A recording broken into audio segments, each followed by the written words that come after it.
వాక్యం చదువుకుందాము. కీర్తనల గ్రంథము 12వ అధ్యాయంలో 6వ వచనం చదువుతాం. బైబిల్ ఉన్న వాళ్ళందరూ కూడా ఈ స్టూడెంట్ వాక్యం జాగ్రత్తగా వినాలి.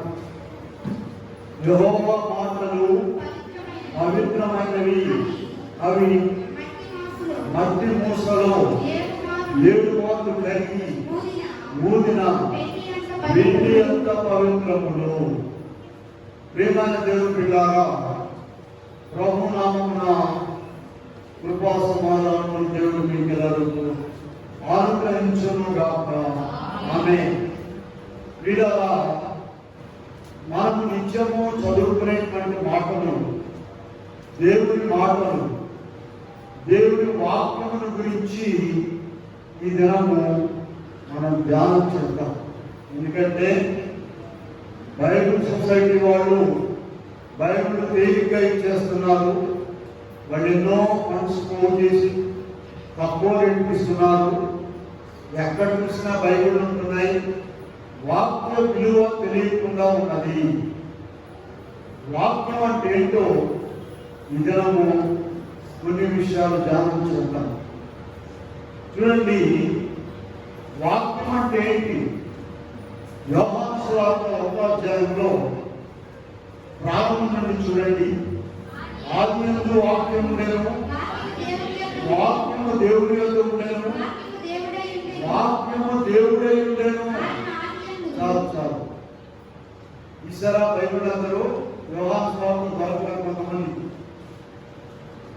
ఆదియందు వాక్యం ఉండెను, వాక్యము దేవుడి యొద్ద ఉండెను, వాక్యము దేవుడే ఉండెను.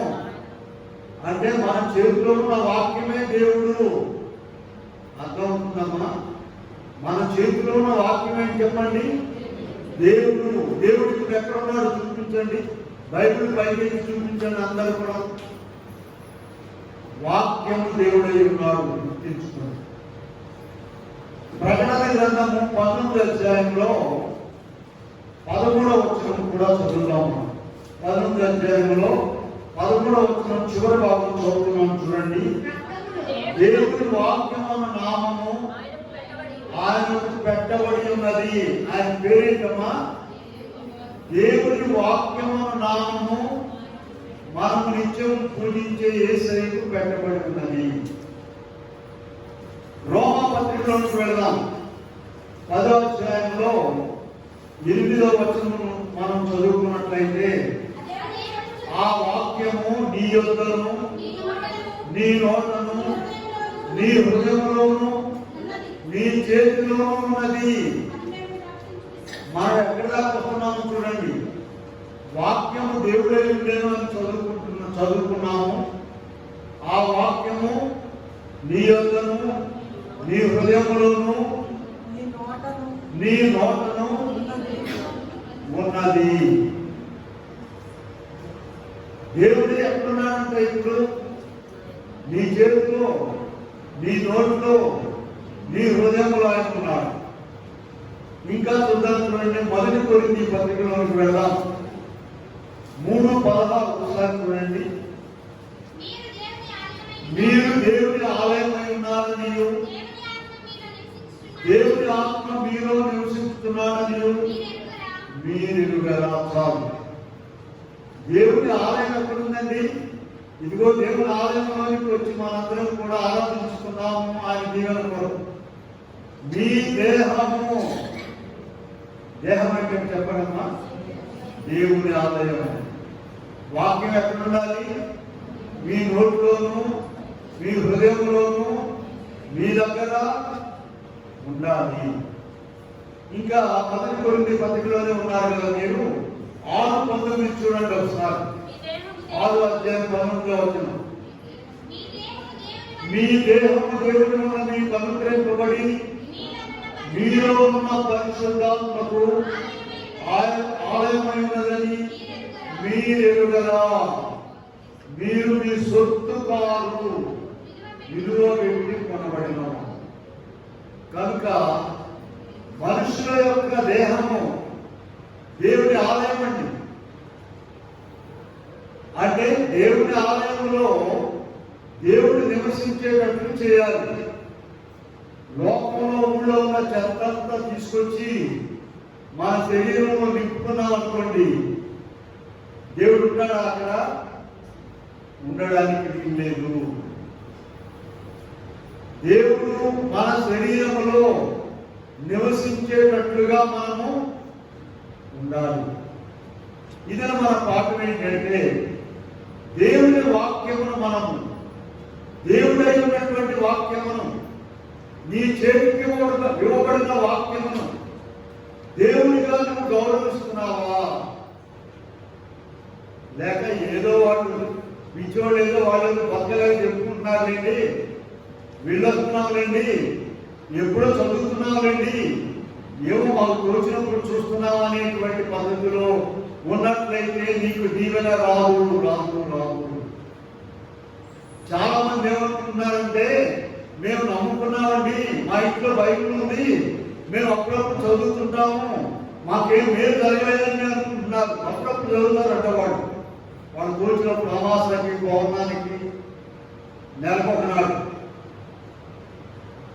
అప్పుడు దేవుడు ఏం చేయాలంటే వాళ్ళకి వాళ్ళు అనుకున్నాయన్నీ నెరవేర్చారు.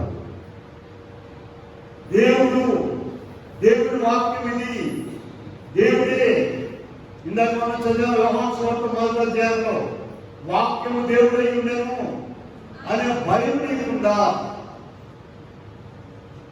వీళ్ళగా 4 విషయాలు చెప్తాను చూడండి. ఇక్కడ ఒకటి, వాక్యము చదవడము. చదువుతాము, ఎట్లయినా చదవచ్చు, అర్థమయ్యేటట్టు చదవచ్చు, అర్థం కాకపోయినా చదవచ్చు. అది మొదటి భాగం అండి, చదువుగా. రెండవది స్టడీ అన్నారు, అర్థమయ్యేటట్టు చదవడం. వాక్యమును దైవజనులు దేవాలయ గారు ఏం చెప్పారంటే, వాక్యమును అక్షరాలు లెక్క పెట్టినట్టు చదివితే అర్థమైందన్నారు. అక్షరాలు లెక్క పెట్టినట్టు చదవాలి. మొదటి అంశం చెప్పండి, చదువుతా. దేశంలో అందరు చేసే పని వాక్యం చదువుతారు, గబగబ చదివేస్తారు, అందులో ఏముందో వాళ్ళకి అనవసరం. రెండో విషయం చెప్పండి, అర్థమయ్యేటట్లుగా చదవాలి. నీకు దీవెన రావాలంటే, దేవుడు నీతో ఉండాలంటే, దేవుడు నీకు దీవించాలంటే ఎంత జాగ్రత్తగా ఉండాలో చూడండి. మూడో విషయం చూద్దామండి, వాక్యమును ధ్యానించుట. అందుకే నోట్స్ పెట్టి రాసుకుంటాయా అని చెప్పారు. వాక్యం రాసుకుంటే నువ్వు బాగుపడతావు. చదువుకున్న వాళ్ళు లేరు కదా, అందుకని రాయట్లేదు. చూడండి, కీర్తన గ్రంథం 1వ అధ్యాయంలో మీరు చూసినట్లయితే, యెహోవా ధర్మశాస్త్రం నందు ఆనందించుచు దివారాత్రులు దానిని చదవడం కాదు, అర్థమయ్యేటట్టు చదవడం కాదండి. ఇది ఏం చెప్పండి, ధ్యానించుట. వాక్యాన్ని ధ్యానించడం ఏంటో చూడండి. ఒకదానికంటే ఇంకొకటి ఉన్నతమైనటువంటి స్టెప్ల గురించి మాట్లాడుకున్నాం. మొట్టమొదటి ఏమనుకున్నాము, చదువుతా. రెండవది అర్థమయ్యేటట్టుగా చదువుతా. మూడవది ధ్యానించుట. నాలుగో తెలుసా మీకు? నాలుగో చూపిస్తాను చూడండి, వాక్యమును భుజించుట. ఇర్మియా గ్రంథము 15:16 చూద్దాం. 15వ అధ్యాయము 16వ వచనం చూడండి. నీ మాటలు నాకు దొరకగా నేను వాటిని భుజించి తిని. మైత్రి చదువు. నీ వాక్యము, నీ మాటలు నాకు దొరకగా నేను వాటిని భుజించి తిని. న్యాయంగా మాట్లాడడం. గారెలు, పూరెలు, అరటిపండ్లు భుజించడం తెలుసు మనకు. అన్నము, కూరలు, ఇదిగో ఈ అంతస్తు ఏంటో ఆలోచించండి. ఆలోచించాలి. ఏంటి? ఇర్మియా గారు దేవుని మాట్లాడి దొరికితే తిన్నానంట. ఇలా మేము కాలేజీలో పనిచేసాం. రాత్రి రాత్రి వాడిని పట్టుకునే లోపల కాగితాలు తీసి నవిలి మింగేశాడు లోపలికి. నా తింటాం కాదండి, వాడి మీద కేసు వస్తుందని సస్పెండ్ చేస్తానని ఆయన వాడిని గుర్తు చేసి వదిలిపెట్టలేదు. వీళ్ళారా భుజించడం అంటే ఏంటో ఆలోచించండి. 119వ అధ్యాయంలోకి పెడతాం చూడండి. 103వ వచనం చూద్దాం. 119లో నీ వాక్యము నా జీవముకు ఎంతో మధురములు, అది నా నోటికి. ఈ వాక్యాన్ని బట్టి మనం పరిశీలించుకోవాలండి. అసలు దేని కంటే తీపిగా ఉన్నాయా లేకపోతే చేదుగా ఉందా, లేదా అనేది మనకెందుకు వచ్చింది బాగుంది. అన్న వడ్డించాలనుకోండి, ఉప్పు లేకపోతే ఏం చేస్తానమ్మా? అమ్మా ఏంటి ఉప్పు తీసుకురా, త్వరగా తీసుకురా. ఇప్పుడు నేను వాక్యం చదివేటప్పుడు దేనికంటే తీపిగా ఉన్నదా? లేదు. ఎందుకు లేదు? అది నీలో తప్పు. నీలో డబ్బు ఉన్నది కనుక డబ్బున్న వాడికి ఆహారము రుచించదండి ఏది కూడా. కనుక ప్రియులారా, ఆసక్తి కలిగి ఉన్నారు కనుక వారు ఆహారం భుజించారు, వాక్యాన్ని భుజించారు. వారి ఆశను బట్టి దేవుడు వారికి తినిపించాడండి. యెహెజ్కేలు గ్రంథంలోకి వెళ్ళండి. యెహెజ్కేలు గ్రంథం 3వ అధ్యాయంలో 1 నుండి 3 వచనాల వరకు చదివినట్లయితే చదవండి. నేను నోరు తెరవగా ఆయన గ్రంథము నాకు వినిపించి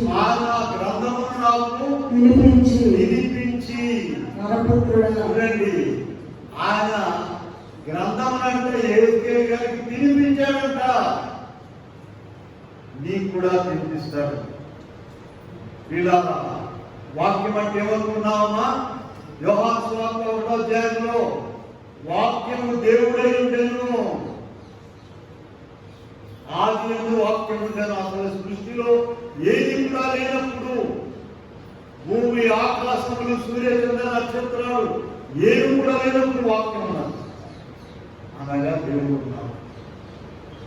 ఆ వాక్యము దేవుడై ఉన్నాడు. ఆ దేవుడిని నీ చేతికి ఇచ్చాడు దేవుడు. ఎంత బంగారమైనటువంటి మాటలు ఉన్నాయి. ప్రకటన గ్రంథంలోకి వెళ్దాం చూడండి.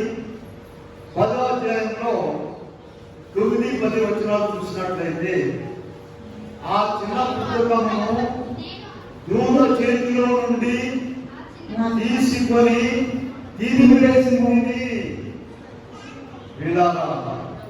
వాక్యమును భుజించాలి. ఇదైనా మనం ఏ మాటలు జాగ్రత్తగా వినండి. నువ్వు ఒకే బైబిల్ చదువుతున్నావా, అర్థమయ్యేటట్టు చదువుతున్నావా, ధ్యానిస్తున్నావా, భుజిస్తున్నావా? 4 అంతస్తులండి. నీ ఎప్పుడు కూడా ఆ చదివేటువంటి అంతస్తులోని నీ జీవితం ముగిసిపోకూడదు. కొంచెం జాగ్రత్తగా ధ్యానించాలని చదువుతాం.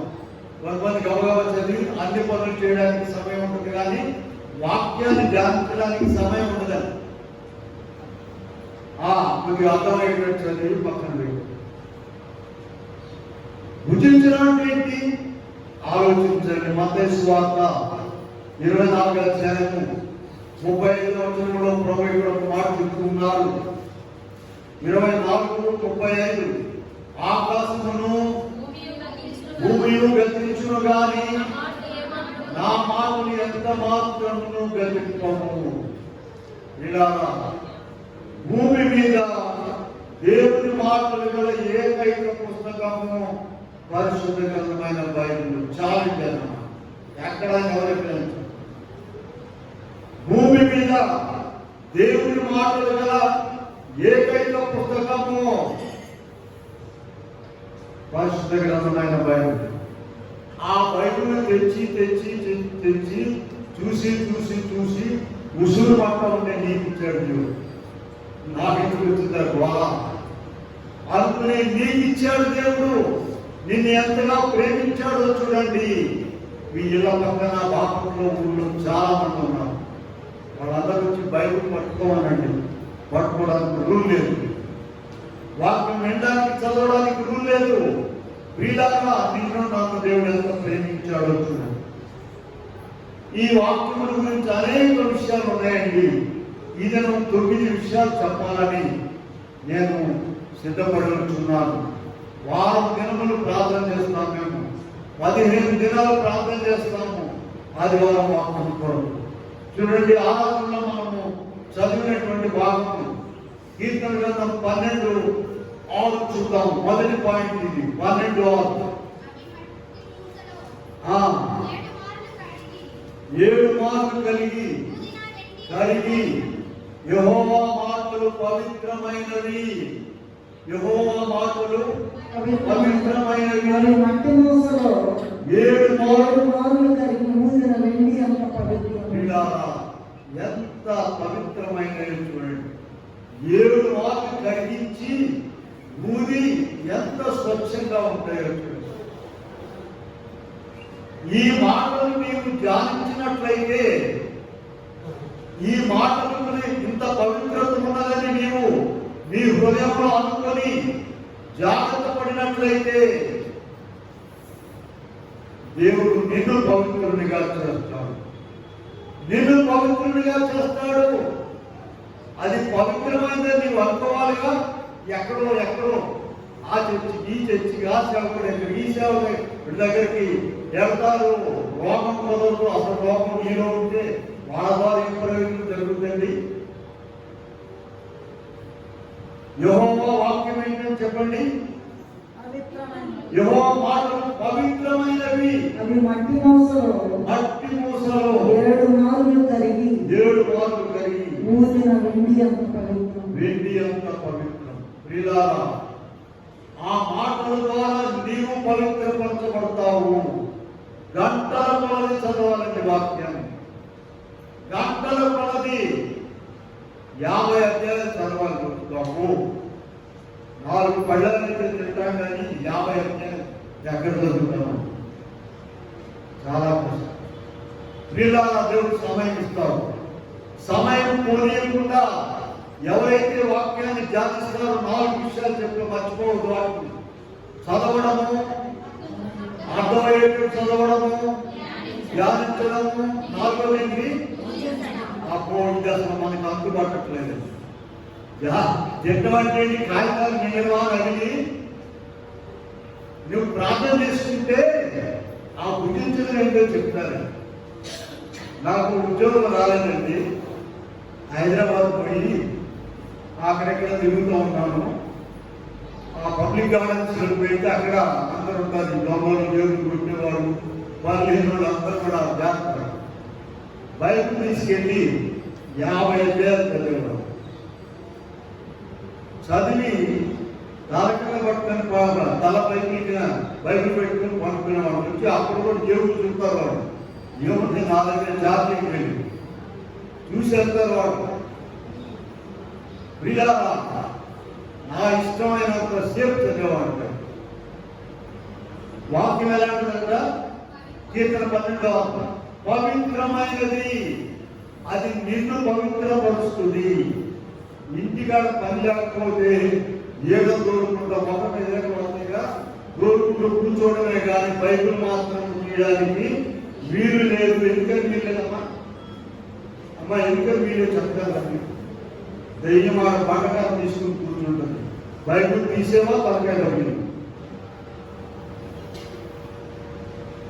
దాన్ని చేయించాలంటే నా ఇష్టం వద్ది, మూసే అంటే ఒక లోపల ఇంకొక ఆత్మ, దెయ్యం ఆత్మ. అబ్బో, ఒక చాలా దెయ్యం పిల్లలు మూసి చేయాలి. నేను ముయ్యను, ఇంకా 10 అధ్యాయాలు చదువుతానని ఛాలెంజ్ చేసి చెప్తాను. అప్పుడు వాడు కనుక మొదటి అంశం ఏంటంటే చూడండి, చెప్పండి. పరిశుద్ధమైనది, పవిత్రమైనది. ఆ మొదటి పేతురు పత్రికలో చూడండి ఒకసారి. ఆ మొదటి పేతురు పత్రిక 1వ అధ్యాయం 14 నుండి 16 వరకు చూసినట్లయితే, నేను పరిశుద్ధుడనై ఉన్నాను కనుక మీరును పరిశుద్ధులైనడి అని వ్రాయబడింది. ఇంకా కింద చూసినట్లయితే సమస్త ప్రవర్తన యందు పరిశుద్ధులైనడి. వీళ్ళారా, మన దేవుడు ఎంత పరిశుద్ధుడో తెలుసా? యెషయా 6వ అధ్యాయంలో దేవదూతలు నిత్యము స్తుతిస్తున్నారు. సర్వలోకమైన మహిమతో నిండి ఉన్నది. ఆయన పరిశుద్ధుడు పరిశుద్ధుడు పరిశుద్ధుడు అని నిత్యం కూడా పొగుడుతూ ఉన్నారండి, స్తుతిస్తూ ఉన్నారు.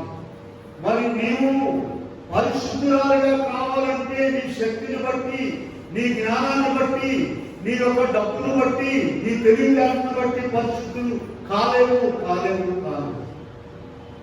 వాక్యము చదవగలిగినట్లయితే బలముగా ఎక్కడ ఖాళీ ఉంటే అక్కడండి. ట్రైన్లో మోసుకెళ్ళేవాడిని ఎక్కడికైనా సరే 24 గంటలు, ఇక కాలేజీ ప్రిన్సిపల్ అయినాక క్లాస్కి వెళ్ళే పర్లేదుగా 24 గంటల బైబిల్ చదువుతున్నాను. దేవుడి వాక్యంలో ఒక మాట ఉందండి, కలిగిన వారికి చెప్పండి మరి ఎక్కువగా ఇవ్వరును, లేని వారి వద్ద నుండి వారికి కలిగినది కూడా తీసివేయబడును. ఎప్పుడైనా నువ్వు 2 లైన్లు 3 లైన్లు చదువుతున్నావు అనుకో, అది కూడా తీసేయబడుతుంది. ఒక ఆయన బయటకు వెళ్ళేటప్పుడు ఊరు వెళ్ళేటప్పుడు వాకింగ్ అబద్ధం తీసేది అది చదువుతాడంటే గబాల రోజు చాలా ప్రోగ్రాలు తీసాను, గురి పెట్టుకొని చచ్చిపోయి యోగేశ్వరు ఎందుకు నా వాక్యం పెట్టుకున్నాను. ఇది ఊరి పెట్టుకు సావాలా, ఊరికి వెళ్ళాలా? నువ్వు బయట దిగే వచ్చేది చదువుతావా? ప్రతి ఒక్క అక్షరం ప్రతి లైఫ్ కూడా చాలా ఇంపార్టెంట్ లైఫ్ మర్చిపోతాం.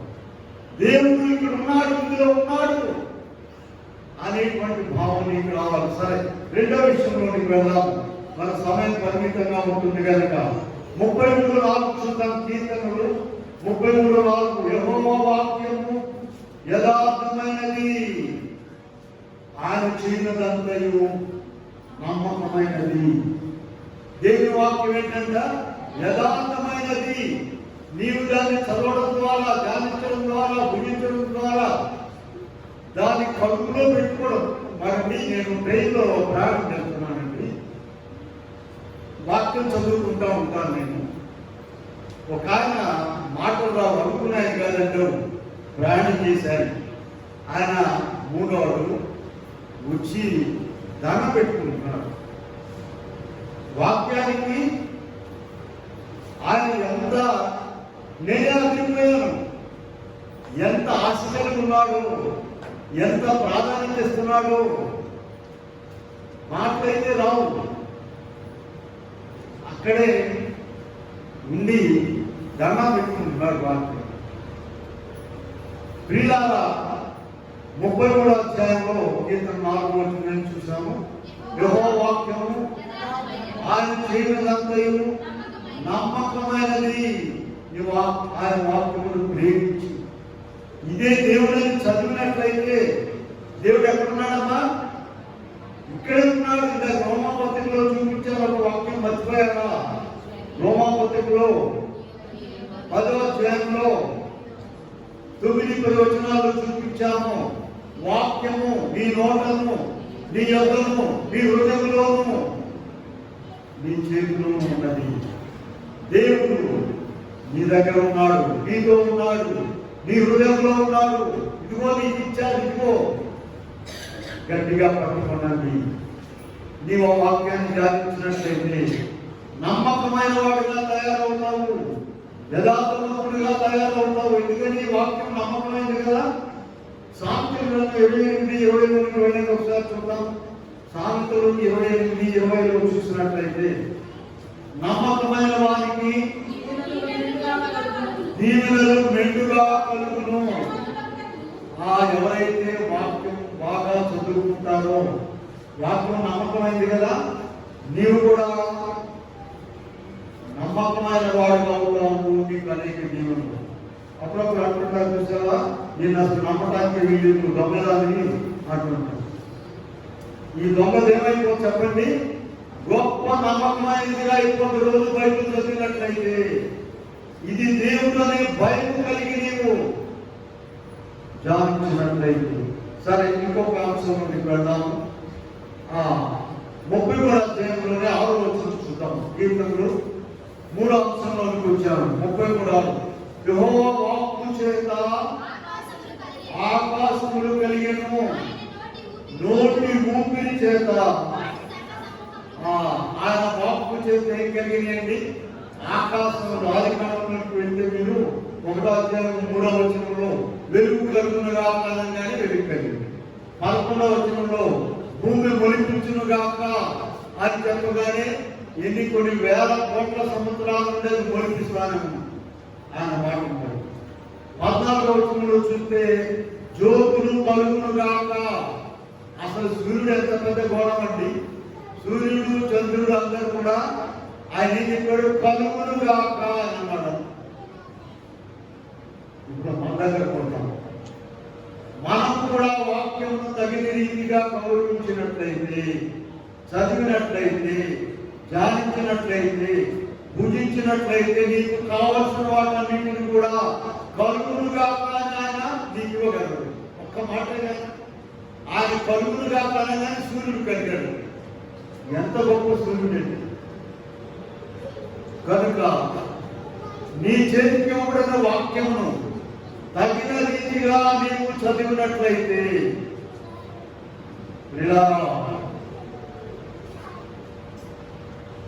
నీకు కావలసిన వాటన్నిటిని కూడా కలుగునుగా కాని యొక్క మాటతో అన్ని కల్పిస్తున్నాడు దేవుడు. తర్వాత అంశంలోనికి వెళదాము. 4వ అంశంలోనికి వెళదాము. 107వ అధ్యాయంలో 20వ వచనం చూద్దాం. 107వ అధ్యాయం అన్ని ఆయన తన వాక్కును పంపి వారిని బాగు చేసేను. ఇంకొక ముఖ్యమైన పాయింట్ చూడండి అక్కడ. వారు పడిన గుంటలో నుండి ఇప్పుడు గుంటలో పడిపోయి అక్కడికి వస్తున్నారు జనం. అమ్మా, గుంటలో పడిపోయి విద్యార్థులు పడిపోతున్నారు. విద్యార్థులు పడిపోయేమో వాడి అక్కడికి వస్తున్నారు పరిపాలన. ఇదిగో 6-7 వెళ్ళారంట సముద్రంలో స్నానం చేద్దామని. పాపం అర్థమేముంది, ఇక వెళ్ళిపోతారు. అద్భుతమైన మంచి యవనస్తులు ఇంజనీరింగ్ చదువుతున్నారు. 3 రోజులు 4 రోజులు చూసావా బయట చేస్తున్నారు. వారు పడిన గుంటలో నుండి నువ్వే గుంటలో పడ్డావు చూడు. వాక్యం చదవకుండా ఉండే గుంటలో పడ్డాను. ఎక్కలేక అయ్యా నన్ను లాగని పైకి నన్ను లాగండి. ఎవడు లాగడు? ఎవడు వాడు నాగా కాడే చదువుతున్నాడు. దేవుడు ఆయన వాక్యం నిన్ను పైకి లాగుతున్నాడు. 107:20 చెప్పండి. ఆయన తన వాక్కును పంపి వారిని బాగు చేశాను. ఆయన వారు పడిన గుంటలో నుండి వారిని విడిపించాను. ఆదికాండము 15:1 చూడండి. యెహోవా వాక్యము అబ్రహాము దగ్గరికి వచ్చిందంట. యెహోవా వాక్యము 4వ వచనం చదవండి. 15:4 అతని యొద్దకు వచ్చి చూడండి. అబ్రహాము గారికి దేవుడు బిడ్డలు ఇస్తాను అంటున్నాడు. శారమ్మ అబ్రహాము గారు అమ్మ వింటున్నారా? తప్పకుండా బిడ్డలు ఇస్తాను. ఏమైనా అనుమానం వస్తే బయటకు రమ్మని ఆకాశ నక్షత్రాలు లెక్క ఎన్ని ఉన్నాయో అంతమందిని ఇస్తాను. సముద్రం విసుకునే లెక్క ఏంటి అంతమందిని ఇస్తాను. ఇక్కడ చూస్తేనేమో ఆయనకేమో 100, ఆమెకేమో 97. ఆదికాండం 17:17 చూసుకుంటాం రావడం. ఆదికాండం 17:17 వచనంలో అబ్రహాము గారికి 97.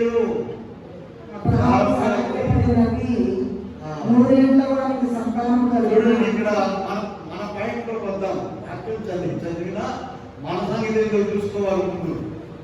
చూడండి, ఆయన వాక్యము అబ్రహాము గారి దగ్గరకు వచ్చి అసాధ్యమైన కార్యము సాధ్యపడింది. ఇప్పుడు ఈ వాక్యం నీ దగ్గరకు వచ్చింది. అబ్రహాము గారు ఎంత గొప్పవాడు చూడండి. నిన్ను కూడా అంత గొప్పవాడిగా చేయడానికి వాక్యము నీ దగ్గరకు వచ్చింది. ప్రియులారా, 15:4 ఏం చదివాము చెప్పండి అమ్మా. ఆదికాండం 15:4 యెహోవా వాక్యము అతని యొద్దకు వచ్చి చూడండి. ఇప్పుడు నీ దగ్గరకు వచ్చింది వాక్యము. ఆ వాక్యము దేవుడిగా గుర్తించలేక, దేవుడిగా పరిశుద్ధపరచలేక, దేవుడిగా గౌరవించలేక నానా చెప్పులు పడుతున్నావే కానీ ఆ దేవుడు నీకు ఎంతైనా చేయగలడు. అబ్రహాము విషయంలో, అబ్రహాము జీవితంలో అసాధ్యమైన కార్యమును సాధ్యపరిచినటువంటి దేవుడు నీ దగ్గరకు కూడా వాక్యాన్ని పంపించాడు. ఇందాక మాట చెప్పాను, మళ్ళీ చెప్పాను. ఊళ్ళో చాలా మంది ఉన్నారండి, వారందరూ బైబిల్ పట్టుకోవడానికి వీలు లేదు. వాడు గొప్పలు కావచ్చు, ప్రధానమంత్రులు కావచ్చు, ఎవరైనా కావచ్చు. నీకు ఇచ్చాడు దేవుడు, ఎంత ధన్యత కావచ్చు. 5వ అంశంలో పోతాం. 119 అధ్యాయంలో 119 50వ వచనం చూడండి. 50వ వచనం, నీ వాక్యము నన్ను బ్రతికించున్నది, ఇదే నాకు నెమ్మది కలిగించుతున్నది. పిల్లారా, దావీదు గారిని బ్రతికించిందంటండి. ఎప్పుడండి 150 కీర్తనలు రాశారండి ఆయన. కొన్ని వేల సంవత్సరాల క్రితం ఎంత దావీదు గారికి ఇంత జ్ఞానం ఎట్లా వచ్చిందని ఆలోచిస్తూ ఉంటాం. 40 ఏళ్ళు రాజ్య పరిపాలన చేశాడు. రోజుకు 3 సార్లు ప్రార్థన చేస్తాడట. వాక్యం రాశాడు, వాక్యం ధ్యానిస్తున్నాడు. గొప్ప రాజు అయిపోయాడండి. ఆ సర్వలోక సృష్టికర్త అయిన దేవుడు ఈ లోకానికి వచ్చి దావీదు కుమారుడు అని అనిపించుకున్నాడు. కనుకనే ఇక్కడ 119 అధ్యాయంలో 50వ వచనంలో ఏం చెప్తున్నాడు? నీ వాక్యము, ఇప్పుడు పాట కూడా పాడారు కదా, మళ్ళీ ఇప్పుడు పాడలేదు. పాడండి సార్. నీ వాక్యమే నన్ను బ్రతికించును, బాధలలో నెమ్మదినిచ్చును. నీ వాక్యమే నన్ను బ్రతికించును, బాధలలో నెమ్మదినిచ్చును.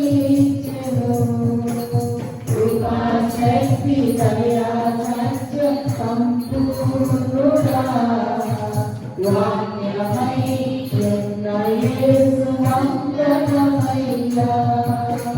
కృపాశక్తి దయా సత్య సంపూర్ణుడా, వాక్యమై ఉన్న యేసు వందనమయ్యా. వాక్యం మన చేతిలో ఉంది, మన ఇంట్లో ఉంది. మన ఇంట్లో ఉన్న వాక్యము కానీ చచ్చిపోయి ఉంటున్నాం. ఇది ఎట్లాగండి? 125వ వచనం చదవండి. 119లో 25వ వచనము, నా ప్రాణము మట్టిని హత్తుకొని ఉన్నది, నీ వాక్యము చేత నన్ను బ్రతికించు. ఏమంటే చాలా మంది ఏమనుకుంటున్నామంటే ఇప్పుడు మనము అంటే ఇప్పుడు ఇష్టం లేని ప్రశ్న ఒకటి వేద్దామండి. బ్రతుకున్న వాళ్ళందరూ చేతులు ఎత్తండి అంటే ఎట్లుందమ్మా? సరేలే, చాలా అవుతారప్పుడు బ్రతుకున్న వాళ్ళు చేతులు ఎత్తండి. ప్రకటన గ్రంథం 3వ అధ్యాయంలో ఉంటాడు. చచ్చిపోయిన వాళ్ళందరూ చూస్తున్నాం. ప్రకటన గ్రంథం 3వ అధ్యాయంలో సాక్షి సంఘములకు ప్రభు వర్తమానం రాస్తూ చదువు. నీ క్రియలు నేను ఎరుగుదును, జీవించుచున్నావన్న పేరు మాత్రం ఉన్నది కానీ నీవు మృతుడవే. ఏముందంటే ఇక్కడ జీవిస్తున్నావు అనే పేరు. చూడండి, యేసు ప్రభువుని ఒక ఆయన ఏం చేశాడంటే, అయ్యా మా తండ్రి చనిపోయాడు, నేను వెళ్ళి ఆయన పాత పెట్టి వస్తానయ్యా అని అడిగాడండి. మత్తయి సువార్త 8వ అధ్యాయం 22వ వచనంలో మనం చూస్తే 8వ అధ్యాయం 22లో, అయ్యా మా తండ్రి చనిపోయాడు, ఇంటి పక్కోడు కాదండి, దూర బంధువులు కాదు, ఆడపిల్లలు నీకెందుకు వెళ్ళకుండా ఉండడానికి, తండ్రి చనిపోయాడు, ఖచ్చితంగా వెళ్ళాలైనా. అప్పుడు ప్రభు జవాబు చెప్పాడు. చూడండి, మత్తయి 8:22 చదువు. అతన్ని చూసి నన్ను వెంబడించు, మృతులు తమ మృతులను పాతి పెట్టుకొని నిమ్మని చెప్పాను. అయ్యా, ఆ ఊళ్ళో కొంతమంది చచ్చిపోయిన వాళ్ళు ఉన్నారు. ఆ చచ్చిపోయిన వాళ్ళు ఈ చచ్చిపోయిన వాడిని మోసుకెళ్ళి పాతి పెడతారు. నువ్వు ఎవరు? ఇదేంటండి? చచ్చిపోయిన వాళ్ళు మోసుకెళ్తారా? యేసు ప్రభువుని ఎరగని వారు, యేసు ప్రభువుని నమ్మని వారు, వాక్యం చదవని వారు, బైబిల్ చేతిలో ఉన్నా సరే, మా ఇంట్లో బాగా బైబిల్ ఉందండి, మా ఆవిడ భలే పాటలు పాడుతుందండి అని చెబుతున్నాడు ఒక ఆయన. నువ్వేంటే నేను పాడనండి, నాకు రావాలండి. ఎందుకంటే దెయ్యం పట్టిందా? వీళ్ళారా ఇంట్లోనే ఉన్న బైబిలు, చేతిలోనే ఉన్న బైబిలు చచ్చి ఉన్నారు. మత్తయి సువార్త 8వ అధ్యాయంలో 22వ వచనంలో ప్రభు ఏం చెప్పాడు? మృతులు తమ మృతులను, ఇదిగో ఇటువంటి మాట దగ్గర ఆగిపోయి ఆలోచించారా? నేను మొట్టమొదటి బైబిల్ చదివేటప్పుడు చాలా ఆలోచించేది మాట. ఏంటి, చచ్చిపోయిన వాడు పూసుకెళ్తారా? ఎవరు చెప్పండి, ఎవరికన్నా దాగమైంది ఎవరు చెప్పండి. యెషయా 59లోకి వెళదాం. ఒక్కొక్క అంశంనే చాలా చెప్పుకోవచ్చు. అందుకోండి 59:10 చూద్దాం. 59:10 చూడండి. గోడ కొరకు గుడ్డి వారి వలె కనబడుచున్నాము.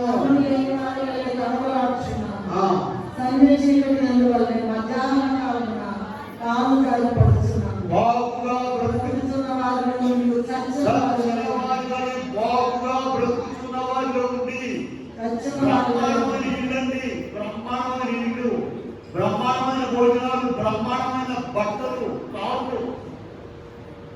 యేసుప్రభు అంటే కిట్టతో పడదు. సత్యంగా బతికేలా చెప్పండి వాడు.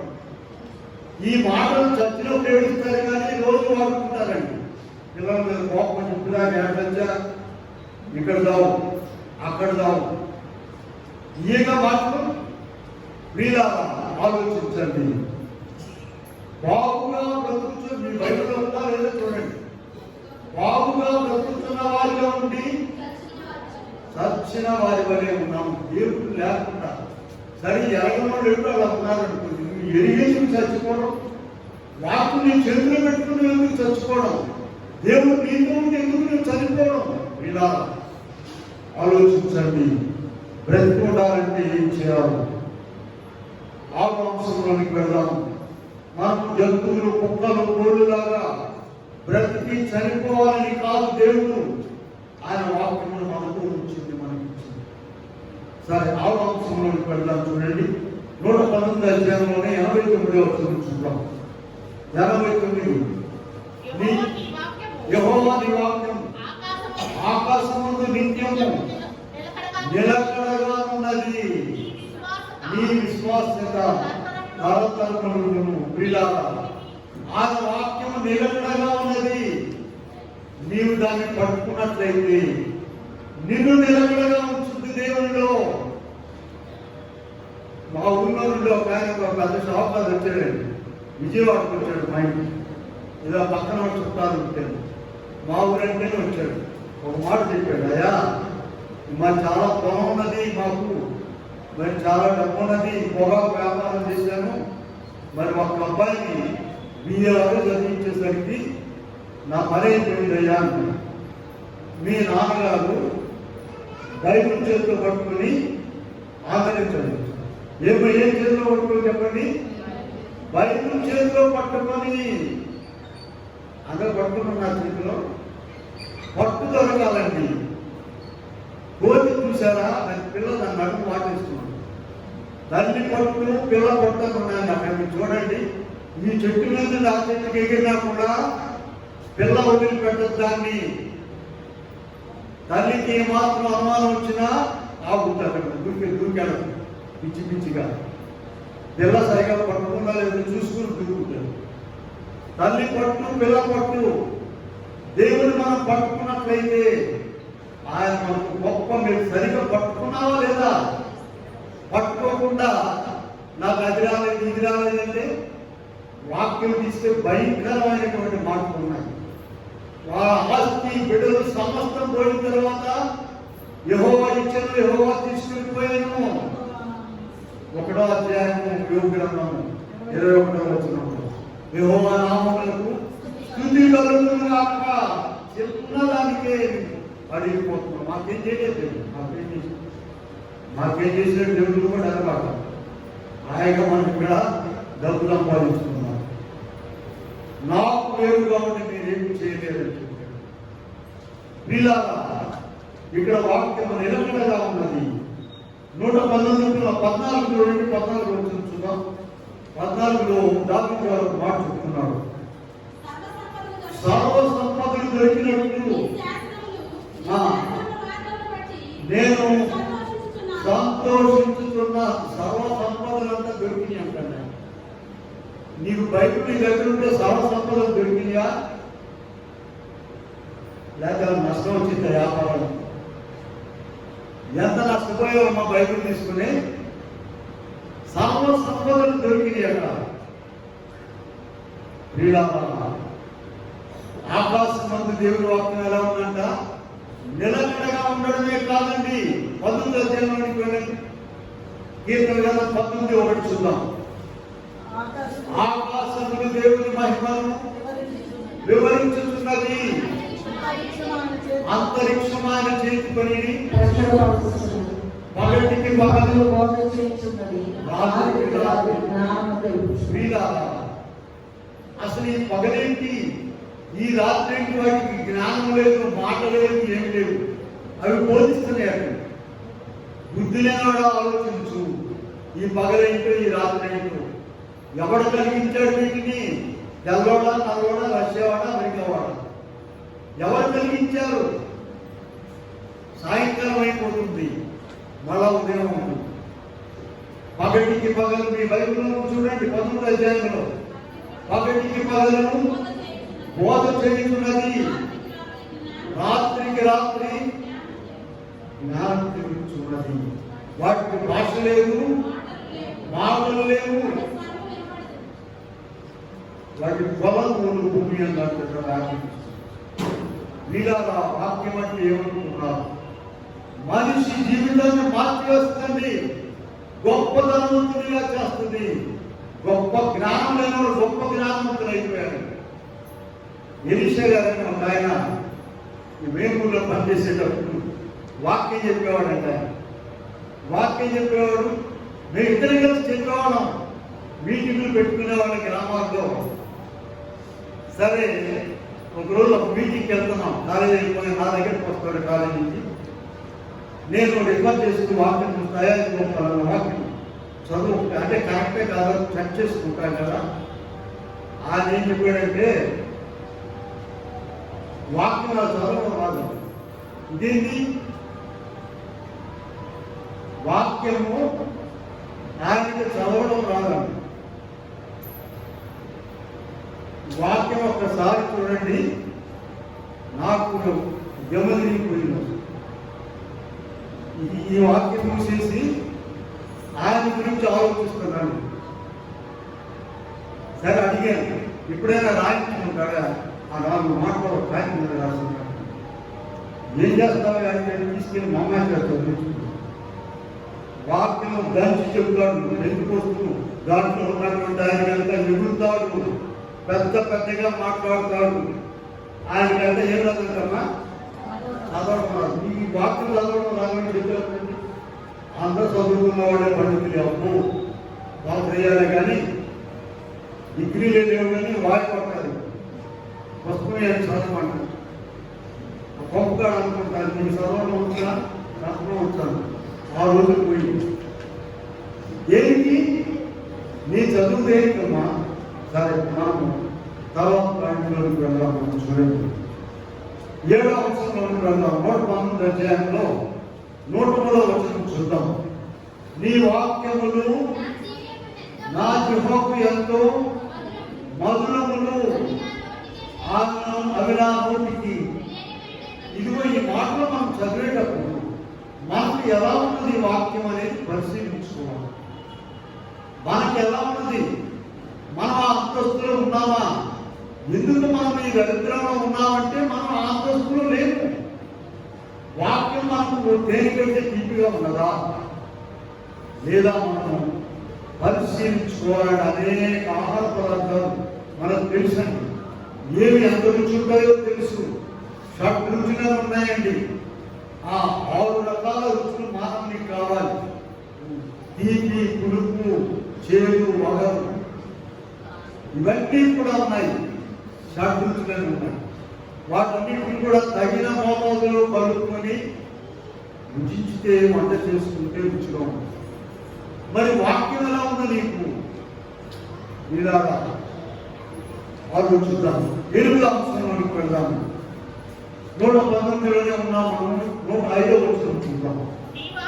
నీ వాక్యము నా పాదములకు దీపమును, నా త్రోవ వెలుగునై ఉన్నది, నా పాదములకు దీపము. ప్రియులారా, వాక్యము నీ పాదములకు దీపమై ఉంటుంది. నీవు ఎటు నడవాలో, చీకట్లో నడవకుండా నీవు వెలుగులో నడవడానికి వాక్యం ఎవరి పాదములకు దీపంగా ఉంటుందమ్మా చెప్పండి. ఎప్పుడన్నా నెలకొకనాడు చదివేవాడు పాదములకు దీపంగా ఉంటుంది అనుకున్నారా? చాలా వాగ్దానాలు ఉన్నాయండి పరిశుద్ధ గ్రంథంలో. జనం ఇక్కడ పొరపాటు పడుతున్నారంటే, చూడండి, అగ్గుడి నీకు ఇవ్వడును, వెలుగుడి నీకు దొరుకును, తగ్గుడి నీకు. ఎవరికి నీకు తోచున్నాడు ఆదివారం గుడికొచ్చి నీకు ఇష్టమైన నాడు బయటకు వెళ్ళేవారికి కాదు. కాదు కాదు కాదు. ఆ వాగ్దానాలు పొందాలంటే నీ ఎంత కష్టపడాలి, ఎంత చాకరీ చేయాలి, అప్పుడు దేవుడు వాటిని ఇస్తాడు. ఇక్కడ 119, 105లో నీ వాక్యము యేసుప్రభు వచ్చిన తర్వాత అండి. యేసయ్య వాక్యం అనుకున్నాం కదా. యెషయా 9:2 చూద్దాం. యేసయ్య రాకముందు ఒక మాట చెప్పారు. యెషయా 9:2లో మనం చూసినట్లయితే, చీకటిలో నడుచు జనులు గొప్ప వెలుగును చూచుతున్నారు, మరణ ఛాయ గల దేశముల నివాసుల మీద వెలుగు ప్రకాశించు. వినారా, ఇవాళ వాక్యము దేవుడిచ్చిన వాక్యం ఆలోచించండి. వాక్యము చదవండి చదవండి చదవండి చదవండి. ఇంట్లో వాక్యం ఓడిపోవాలి. సాతాను చీకటి పారిపోతుందని గొప్ప దినం వస్తుంది. నీకు గంటల కొలది, నీ శక్తి కొలది వాక్యం చదువుకో. సమయం కొని బాక దేవుడి పని చేయాల్సిందేనంటూ. విద్యార్థులు కాలేజీ పోవాలి, చదువుకోవాలి, పనికి దేవుడు పని చేయాలి. ఖాళీ సమయం అంతా కూడా నువ్వేం చేయాలి? వాక్యం చదువుకోవాలి. లూకాసు యేసుప్రభు వచ్చిన తర్వాత 1వ అధ్యాయం 79 చూసినట్లయితే, యేసుప్రభు వచ్చిన తర్వాత చూడండి, చీకటిలోను మరణ ఛాయలలోను కూర్చుండి వారికి వెలిగించుటకై ఆ మహావాత్సల్యమును బట్టి ఆయన మనకు పైనుండి అమూల్య దర్శనము అనుగ్రహించబడింది. యేసుప్రభు వచ్చిన తర్వాత వెలుగు చేసిందండి. దేశాల మీద, మనుషులకు, జాతులకు వెలుగు చేసింది. లేకపోతే నువ్వు అక్కడ, నువ్వు ఎక్కడ పుట్టావు, నువ్వు ఆడ పుట్టావు, నువ్వు కాడకాడ పుట్టావు, నువ్వు తలకాయ కాడ పుట్టావు, నువ్వు చెప్పుతావు. పూర్వకాలం ఉండేవాడు ఎడవ చేయి కుడి చేయి తేడాలేదంటే ఆ తేడా నువ్వే అడుగుతున్నావు. వీళ్ళారా, ఇలాగూ వేదాలు పెట్టుకున్న వారి అందరూ కూడా ఏకమైపోయారు యేసయ్య వెలుగులో. ఎవరైనా ఎంతైనా సిద్ధపడవచ్చు, ప్రభువులో ఉండవచ్చు. కనుక ఇక్కడ మనం చూస్తే, అయితే లోకంలో ఒకటి జరుగుతుందండి. మీకు ఆ రిఫరెన్స్ కూడా చూపిస్తాను చూడండి. యెషయా గ్రంథం 5:20 చూస్తున్నాను. లోకంలో ఉన్నటువంటి అక్రమం ఏంటంటే, కీడు మేలనియు మేలు కీడనియు చెప్పుకొని చీకటి వెలుగనియు వెలుగు చీకటనియు చేదు తీగనియు. ఇప్పుడు లోకంలో ఇది ఉందండి. వాడు చీకట్లో నడుస్తా, ఏంటయ్యా మీరు యేసుప్రభువును ముగ్గురు చీకట్లో ఉన్నారని అంటున్నారు. వాడు అసలు భయంకరమైన చీకట్లో ఉన్నాడు. వీళ్ళ చేదు తీపని, తీపు చేయలేని. అక్కడ చోట బజార్ ఏంటంటే, ఆ మందు, సారాలయం మందు అమ్మే షాప్ ఉంటుంది. నేర్చుకుని చూస్తే ఒక ఆయన పక్కన పెట్టి నాకు తెలిసినట్టు.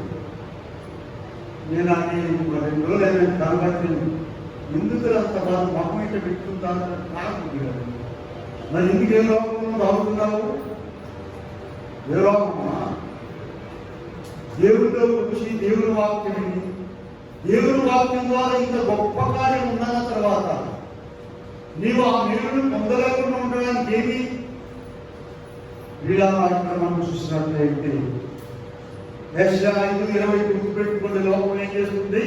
కీడు మేలనియు మేలు కీడనియు చేదు తీపనియు తీపి చేదనియు.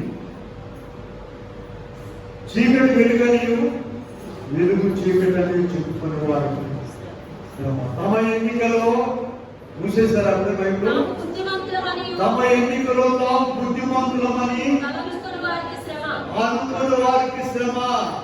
నేను కరెక్ట్ అంటే నేను అబ్బో రాష్ట్రపతి కరెక్ట్ అండి. రాష్ట్రపతి అంటే ఏమనుకున్నాను, చాలా పెద్ద ఉద్యోగం.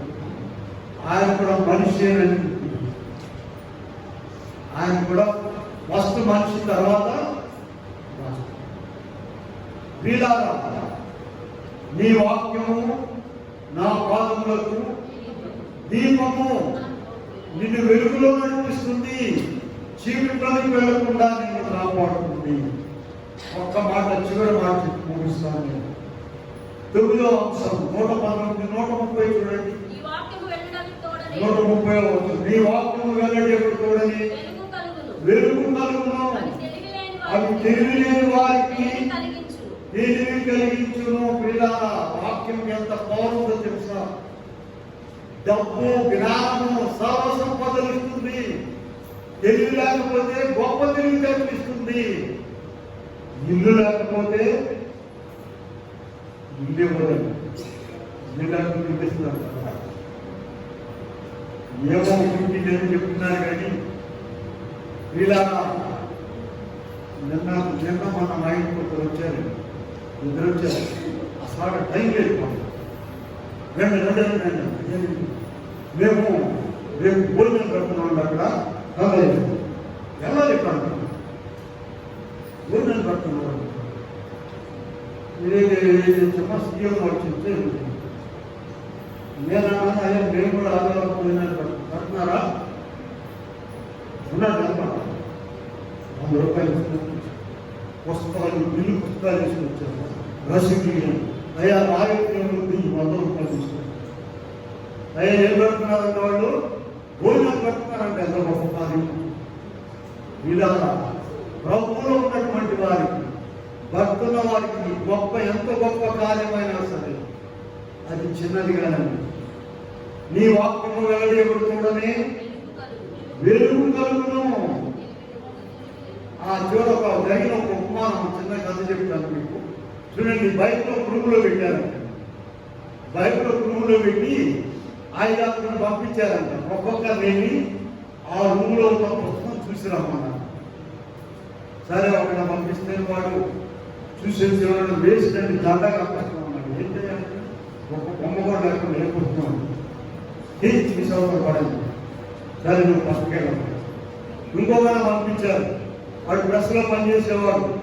బయటికి బాగాలేదండి, ఇంకా బాగా చేయాలి అని అన్నాడు. ఇంకొకరు పంపారు.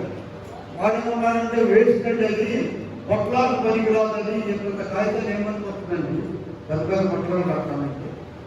అంటే ఆ పుస్తకం అయిపోయినాక చినిగిపోయినాక పొట్లాలు కట్టేవాడు. వీళ్ళ మీకు ఎట్లున్నా వాళ్ళు పొట్లాలు కట్టేదాని లేకున్నాము, బొమ్మలు చూసేదాని లేకున్నాము, దానిలో శక్తిని చూసేటువంటి దానిగా ఉన్నాము. ఆలోచించు. ఎంతో మందిని కాలం దేవుడు నీకు ఇచ్చాడు. ఆయన వాక్యం నీకు ఇచ్చాడు. ఆయన నీకు ఉన్నాడు. దానిని సద్వినియోగం చేసుకోండి. అట్టి కృప దేవుడు మనకు అనుగ్రహించుగాక. ఆమె చిన్న ప్రార్థన చేద్దాం. ప్రేమ గల మా తండ్రి దైవజనుడు వ్యాపారస్తులుగా భూమి ఆకాశముల కంటేను వెండి బంగారముల కంటేను గొప్ప లాభము నీ గ్రంథము మాకు దయచేసినావు. కాబట్టి నీకు అనేక కృతజ్ఞతల స్తోత్రములు నాయన అని స్తుతించారు. అవునాయన, భూమి ఆకాశముల కంటే వెండి బంగారాల కంటే గొప్పదని నీ మాట మాకు ఇచ్చారు. నాయన వాటిని తగిన రీతిగా మేము ఉపయోగించుకున్నట్లు మేమేమి కోరుకున్న వాళ్ళంటున్నాం. అందరికంటే ధనవంతులు వాటి కృప బిడ్డలు దయచేయండి. వేస్తున్నామని వేడుకొని ప్రార్థిస్తున్నాము. Hello friends, welcome to our channel. I am glad that you came across our channel. మా వీడియోస్ మీకు నచ్చుతున్నట్లయితే లైక్ చేయండి, కామెంట్ చేయండి, షేర్ చేయండి, సబ్స్క్రైబ్ చేసి బెల్ ఐకాన్ని ట్యాప్ చేయండి. Thanks for watching. మర్నాథ్.